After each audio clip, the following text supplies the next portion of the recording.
근데 오늘 이렇게 가운데 똥 비었습니다. 일부러 그러시지 않은 걸로 좀 믿고 싶습니다. 오늘 어찌됐든 간에 우리가 기쁨으로 함께 놀랍게 예배하는 은혜가 있기를 간절히 축복합니다. 인간은 옛것에 대한 향수와 새것에 대한 호기심을 가진 역설적인 존재임을 보게 됩니다. 요즘은 특히 어떻습니까? 레트로라고 해서 옛것에 대한 관심을 표현한 분들이 많이 있습니다. 카페도 그런 감성을 가진 데를 찾아가는 사람들이 일부러 있죠. 그런데 그렇지만 금방 새 것을 바라기도 합니다. 새 것이 나오면 또 그것을 금방 호기심으로 바라보고 그것을 갖기 원하는 것이 우리의 모습임을 보게 됩니다. 또 우리가 세상에서 경험하는 모든 새 것은 또 한편은 어떻습니까? 금방 옛것이 되어버리기도 합니다. 세상살이의 본질은 낡아짐에 있습니다. 요즘 보면 나이 먹는 것에 대해서 좀 불편하게 생각하시는 분들이 있으시더라고요. 근데 여러분 어떤가요? 나이 먹는 건 자연스러운 것입니다. 이게 억지로 그것을 막을 수 있는 것이 아닙니다. 자연스럽게 받아들여져야 됩니다. 저도 이제 여러분 그렇게 안 보이시겠지만 40대를 넘어가면서부터 머리가 넓어지고요. 또 이렇게 흰머리도 조금씩 나는 것 같고요. 눈도 자꾸 이렇게 침침해지더라고요. 제가 한 몇 년 전부터 노안이 와 있어서 그렇게 안 보이시겠지만 다 압니다. 제가 그렇게 안 보이는 줄. 근데 이렇게 보니까 노안이 벌써 제 나이에 왔다 생각하니까 왠지 좀 서글퍼지더라고요. 벌써 이렇게 됐나. 근데 어쩔 수 없습니다. 그렇죠? 그걸 받아들여야 됩니다. 제가 뭐 거꾸로 돌려서 막 이렇게 할 수가 없잖아요.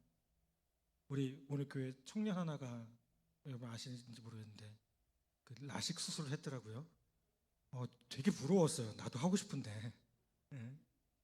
근데 제가 한번 물어봤어요. 저도 되냐고 했더니 안 된대요. 의사가 한마디 하더라고요. 늙어서 안 된대요. 이제는 나이가 먹어서 그걸 손해래요. 그거 하면 안 된대요. 제가 갑자기 권사님들 보니까 죄송한 마음이. 여러분 모든 것은 낡아지고요. 우리는 낡은 것에 대해서 쉽게 실증을 느끼고요. 막연하게 새 것을 동경하는 그 우리의 모습임을 보게 됩니다. 오늘 본문 말씀은 레위가 예수님의 제자가 된 후에 그 기쁨을 표현하기 위해 이웃들을 잔치에 초대하고 잔치를 열었을 때 바리새인들과 서기관들이 예수님이 그들과 어우러져 기쁨을 나눈 것들을 비난한 것에 대해서 이제 예수님이 세 가지 비유로 복음의 새 시대를 준비해야 할 것을 가르치신 말씀입니다. 세 가지 비유가 나옵니다. 첫 번째는 어떤 비유일까요? 혼인집에서 금식의 비유하는 비유가 나오고요. 두 번째로는 새 옷과 낡은 옷의 비유가 나옵니다. 마지막으로 새 포도주와 낡은 부대 그리고 묵은 포도주의 비유가 나옵니다. 우리는 이 세 가지의 비유를 통해서 복음을 받아들이고 새 시대를 열어야 할 사람들의 마음가짐을 배우게 됩니다. 우선 여기서 옛것이라는 것이 뭘까요?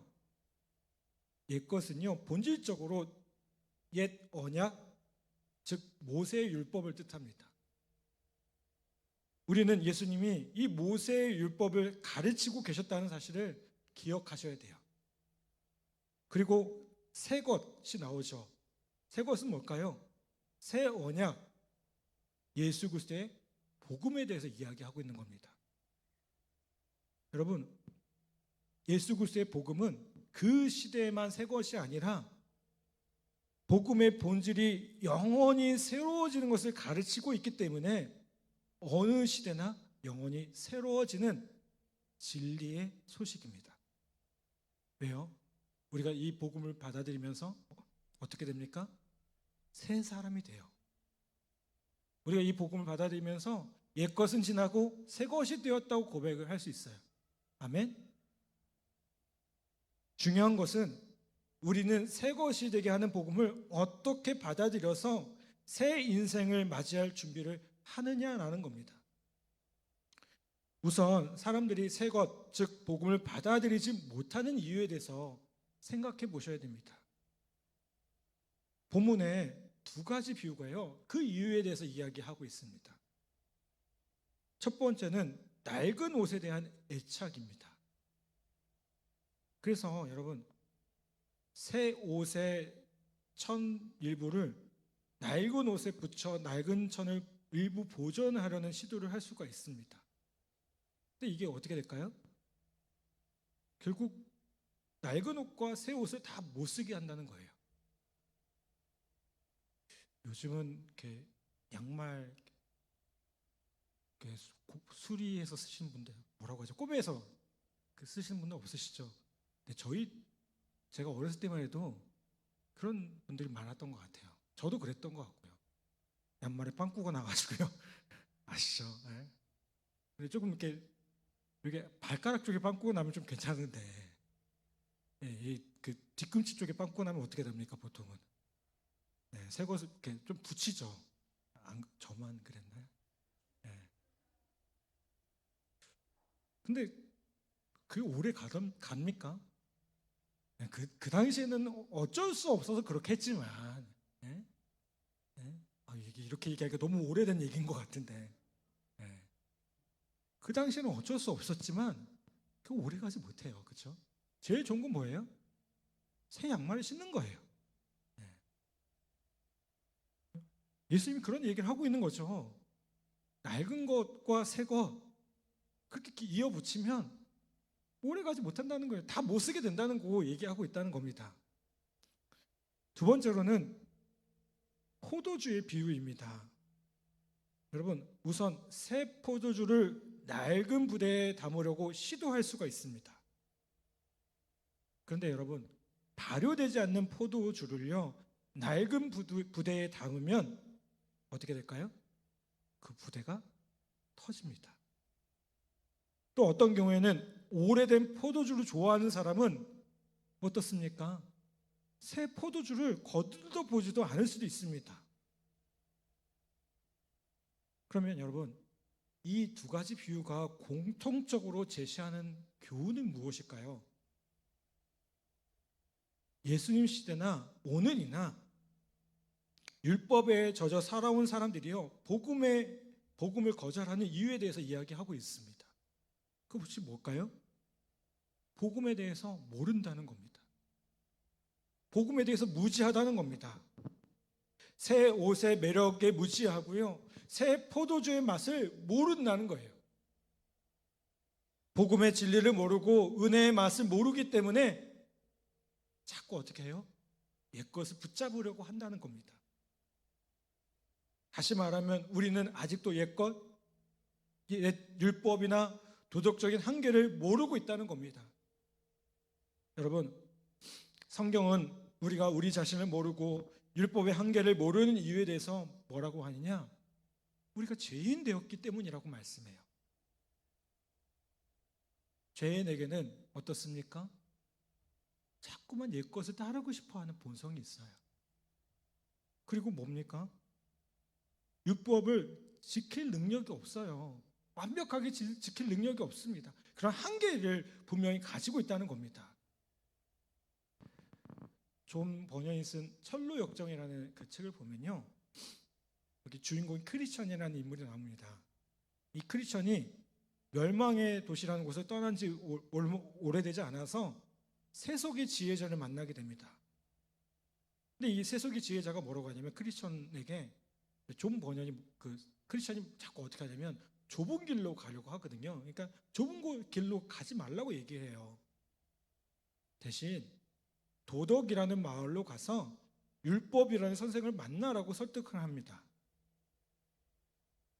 그래서 이 크리스찬이 거기 가니까, 그 길로 가니까 어떻게 될까요? 뭔가 깨달아질 줄 알았는데 등에 지고 있는 죄의 짐이 더 무거워지는 거예요. 여러분, 이게 뭘 말합니까? 율법의 한계, 도덕의 한계를 말하고 있어요. 여러분, 우리가 도덕적으로 완벽하면 우리 안에 있는 짐이 가벼워질까요? 아니에요. 그렇죠? 더 무거워져요. 율법은 우리에게 뭘 가르쳐 줍니까? 우리가 죄인됨을 알려줍니다. 우리가 얼마나 무거운 짐을 지고 있는지를 보여주고 있습니다. 그렇죠? 우리가 율법을 완벽하게 지킬 수 있습니까? 아니잖아요. 율법에 대해서 깨달으면 깨달을수록 뭡니까? 우리가 더 철저하게 죄인됨을 고백할 수밖에 없습니다. 여러분, 우리가 왜 이곳으로부터 자유해져야 됩니까? 율법은 우리를 자유하게 하지 못하기 때문에 그렇습니다. 여러분, 우리는 그래서 율법이 아닌, 옛것이 아닌 새 인생을 맞이하기 위해 새 것을 맞이할 준비를 하셔야 됩니다. 여러분, 우리를 끊임없이 울고매는 것, 우리를 무겁게 하는 것, 그것이 무엇인지 아셔야 되고요. 그리고 우리에게 주어진 새 것이 얼마나 귀한 것인지를 분명히 알아야 될 줄 믿습니다. 아멘. 우리가 새 것을 누린다는 것은요, 복음을 누리고 산다는 것을 의미합니다. 근데 어떻게 사는 것을 의미하느냐? 그것은 본문에서 예수님은 참된 복음과 종교 생활에 혼동하는 사람들에게 경고하는 비유로 말씀하심을 보게 돼요. 자, 어떤 비유를 얘기하십니까? 혼인집 신랑과 함께하는 손님들의 비유입니다. 레위가 예수님을 만난 후에 너무 기쁘죠. 그렇죠? 그래서 그의 친구 세리들을 초대해서 잔치를 벌이니까 이거를 좋게 봅니까? 좋게 안 보는 사람들이 있었어요. 바리새인들과 서기관들은 이들을 비난합니다. 그들이 어떻게 비난합니까?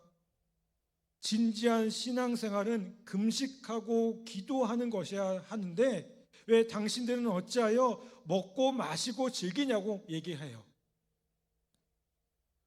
이 질문에 예수님은 뭐라고 말씀하세요? 34절에 보니까 이렇게 말씀하세요. 예수께서 그들에게 이르시되 혼인집 손님들이 신랑과 함께 있을 때에 너희가 그 손님으로 금식하게 할 수 있느냐라고 말씀하세요. 여러분, 물론 금식이 필요할 수도 있어요. 예수님 그때가 오리라고 말씀하세요. 35절 뭐라고 얘기합니까? 그러나 그날에 이르러 그들이 신랑을 빼앗기리니 그날에는 금식할 것이니라 라고 얘기합니다. 여러분, 여기서 그날은 언제를 말할까요? 예수님의 십자가 사건을 말씀하시는 겁니다. 그런데 지금 신랑 되신 예수님과 함께하는 이 시간, 그 시간은 어떤 시간이에요? 금식할 때가 아니라는 거예요. 뭐 할 때일까요? 기쁨으로 잔치를 해야 될 시간인 거예요. 여러분, 예수님은 복음적 삶의 본질을 아주 놀랍게 표현하십니다. 그것이 뭐냐? 축제의 삶이고 기쁨의 삶이라는 거예요. 아멘? 여러분, 우리가 함께 예배하는 게요, 축제여야 됩니다. 네. 박수 치라고 하면 이렇게 억지로 치는 게 아니라 기쁨으로 쳐야 돼요. 찬양할 때. 아멘? 얼마나 좋습니까? 얼마나 기쁩니까? 주님 앞에 예배하고 찬양할 수 있는 것 얼마나 기쁩니까? 저만, 그쵸? 저만 그런 거 아니죠? 그쵸? 제가 지금도 기억나는 예배가 있어요. 그게 뭐냐면요, 한 20년 전쯤 제가 처음 군대에서 훈련 받으면서 갔던 예배. 저는 이제 용천에 있는 삼사관학교에서 군종 목사로 훈련을 받았거든요. 입교를 했는데 교회를 못 가게 하잖아요. 그러다가 처음 예배당에 딱 들어갔는데요, 예배당 한 이렇게 멀리 떨어져 있는데 찬양 소리가 들려요. 어떤 찬양 소리가 들렸냐면 실로암이 들렸어요. 신뢰함이 들리는데 거기 동기 목사님들하고 이렇게 올라가는데요. 저도 모르게 눈물이 이렇게 흘러요. 눈물이 막 흘러요. 저만 그런 줄 알았어요. 옆에 동기 목사님들 보니까 같이 눈물 흘리고 있어요. 그 예배당 들어갔는데요. 4월 달이었거든요. 근데 그 예배당이 꽉 차 있어요. 다른 이제 군종 과정뿐만 아니라 뭐 저희 3사 생도들하고 뭐 학사 과장들하고 같이 이제 훈련 받았는데 꽉 차 있어요. 근데 그 예배가 너무나도 기억이 나요. 왜요? 그렇게 억눌림을 당하다가 그 조교 교관들 있잖아요. 그런 분들한테 억눌림을 당하다가 예배 때 처음으로 막 찬양하고 신뢰함 소리가 들리니까요. 야, 그렇게 행복하더라고요. 이해하시죠? 여러분, 예배는 뭐예요? 축제입니다. 아멘? 여러분, 세상 모든 종교가 사실은 금욕주의적인 성격을 지니고 있어요. 그래서 보면 종교 생활 하다 보면 뭐라고 해요? 이것도 하면 안 되고 저것도 하면 안 되고 막 이런 얘기들을 많이 하잖아요. 이슬람 종교들 보면, 이슬람도 보면 라마단이라고 해서 금식하는 기간이 있어요, 따로. 자, 그것들을 비난하는 게 아니지만 보세요. 그들은 그런 금욕적인 시간들을 아예 정해놨어요. 그런데 여러분, 기독교의 복음 뭐예요? 축제예요. 아멘? 아멘? 물론 개인적인 필요에 의해서 금식해야 될 때가 있죠. 나라와 민족을 위해서 금식하며 기도해야 될 때가 있어요. 근데 그게 아니고 대부분의 예배 가운데 우리는 뭐 합니까? 축제를 즐겨요. 먹고 마시고 함께 기뻐하고 예배하고 즐겁게. 아멘? 사도행전 8장 8절에서 보면 사마리아 성에 복음이 증거되었을 때 뭐라고 하냐? 그 성에 큰 기쁨이 있더라. 복음이 증거되었을 때 어떤 일이 있었어요? 기쁨이 있었어요. 아멘? 빌립보서에서 보면 계속 뭐라고 얘기해요? 기뻐해라. 주 안에서 기뻐해라. 여러분, 기독교의 복음은 우리를 종교적으로 무거운 짐을 지고 슬퍼하게 하는 것이 아니라 구원의 기쁨으로 새 인생을 살게 한다는 사실을 우리 모두가 기억하기를 간절히 바랍니다. 아멘? 우리 옆에 분들 한번 보시죠. 그리고 한번 인사합시다. 주 안에서 기뻐합시다. 네. 표정을 좀 밝게. 네. 여러분, 오늘 주 안에서 기쁨으로 예배하고 주일이잖아요. 아멘? 이 주일에 기쁨으로 하나님께 영광 돌리는 우리 모두 되기를 간절히 바랍니다. 예수님은 새 시대를 기다리는 사람들에게 필요한 준비에 대해서 말씀하십니다. 38절 말씀 볼까요? 여러분들 한번 봉독해 주시기 바랍니다. 시작. 아멘. 여러분, 새 포도주 이거 뭐예요? 예수님이 가지고 오신 하나님 나라의 복음이에요. 놀라운 복음이에요. 그렇다면 새 포도주를 담은 새 부대, 새 그릇은 무엇을 의미하는 걸까요? 그것은 복음적인 사고방식과 복음적인 생활방식을 의미합니다. 여러분, 사람들이 복음을 받아들이고 예수를 믿었는데요, 왜 일상에서 구체적인 변화가 보이지 않은 걸까요? 그것은요, 아직도 그가 복음적으로 생각하고 복음적으로 사는 것을 배우지 못했기 때문에 그래요.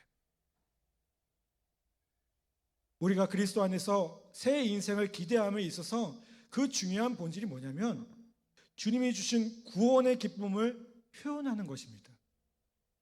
그런데 그런 기쁨이 선한 영향력으로 나타나려면 이제부터 뭐가 필요하냐면요, 우리의 생각과 행동이 바뀌어져야 됩니다. 사도 바울이 빌립보 교인들에게 주 안에서 기뻐하는, 항상 기뻐해야 되는 삶에 대해서 권면한 다음에 이렇게 말씀해요. 빌립보서 4장 8절에 보면, 끝으로 형제들아, 무엇에든지 참되며 무엇에든지 경건하며 무엇에든지 옳으며 무엇에든지 정결하며 무엇에든지 사랑받을 만하며 무엇에든지 칭찬받을 만하며 무슨 덕이 있든지 무슨 기림이 있든지 이것들을 생각하라. 사도 바울이 4장 8절에 보면 이것들을 생각하라고 했습니다. 이게 뭘까요? 복음적인 사고방식이라고 할 수 있어요. 생각하는 방식. 여러분, 복음에 합당한 사고로 우리 존재를 만들어 가야 됩니다. 그럴 때 우리 안에 존재하는 구원의 기쁨이 놀라운 영향력을 끼치게 되고요, 우리는 우리의 삶의 모습 가운데 빛과 소금으로 살아갈 수 있게 된다는 거예요. 여러분, 주님 주신 그 사고방식 분명히 있습니다. 이웃을 사랑하고 용서하고, 말에 감사와 찬양으로 가득한 삶이, 그 모습이 복음적인 모습입니다. 또 바울은 생각하는 것을 강조하는 것으로 끝나지 않고요, 또 뭐라고 얘기합니까? 복음적인 행동에 대해서 이야기합니다. 빌립보서 4장 9절에 보면, 너희는 내게 배우고 받고 듣고 본 바를 행하라. 그리하면 평강의 하나님이 너희와 함께 계시리라. 빌립보서 4장 8절 9절을 통해서 우리는 중요한 그리스도인의 복음적 삶의 키워드를 생각할 수가 있어요. 그것이 뭐냐? 하나는 생각하라고, 또 하나는 행하라는 거예요. 한번 따라서 봅시다. 생각하라, 행하라. 이걸 합치면 뭐가 될까요? 생각하고 행동하는 겁니다. 복음에 합당하게 생각하고 복음에 합당하게 행동하라는 겁니다. 사도 바울은 빌립보서 1장 27절에서 이런 삶의 본질을 아주 단순하고 분명하게 선포합니다. 오직 너희는 그리스도의 복음에 합당하게 생활하라. 자, 이 빌립보서 1장 27절에 나오는 생활하라라는 단어의 본래 뜻은요, 어떤 뜻을 가지고 있냐면 시민답게 행하다라는 뜻을 가지고 있어요. 그러면 이게 무슨 뜻일까요? 하나님 나라의 시민답게, 하나님 나라의 백성답게 살라는 거예요. 여러분, 그러기 위해 어떻게 됩니까? 그리스도의 복음에 합당한 사고방식과 그리스도의 복음에 합당한 생활 양식을 우리가 개발해야 된다는 겁니다. 여러분, 우리 중에 많은 사람이 이미 복음이신 예수님을 구주로 영접했습니다. 아멘. 이제 그 복음이신 주님을 자랑스럽게 증거하는 삶을 살아가려면 우리의 생각과 행동이 그 그릇에 주님을 담아야 합니다. 그게 뭐 하는 거예요? 새 포도주를 새 부대에 담는 과정입니다. 여러분, 우리가 받아들인 새롭고 놀라운 복음은 우리에게 새로운 사고방식과 새로운 행동을 요구하고 있습니다. 복음에 합당하게 생각하고요, 복음에 합당하게 살아가라고요. 여러분, 우리가 그렇게 귀중하게 새로워진 존재입니다. 아멘. 비록 우리가 질그릇과 같은 우리의 모습이지만 그 질그릇에 무엇이 담겨지느냐에 따라서 달라지잖아요. 우리는 뭘 담고 있습니까? 예수 그리스도의 생명을 담고 있습니다. 복음을 담고 있습니다. 여러분, 아무리 우리가 질그릇과 같을지라도 그 안에 복음, 그 보석 같은 복음이 담겨져 있으면 그 질그릇은 더 이상 질그릇이 아닙니다. 보석함이 되는 거예요. 여러분, 우리가 예수 그리스도를 나의 구세주로 모시고 고백하면서 우리의 모습이 달라집니다. 더 이상 죄인된 모습이 아닙니다.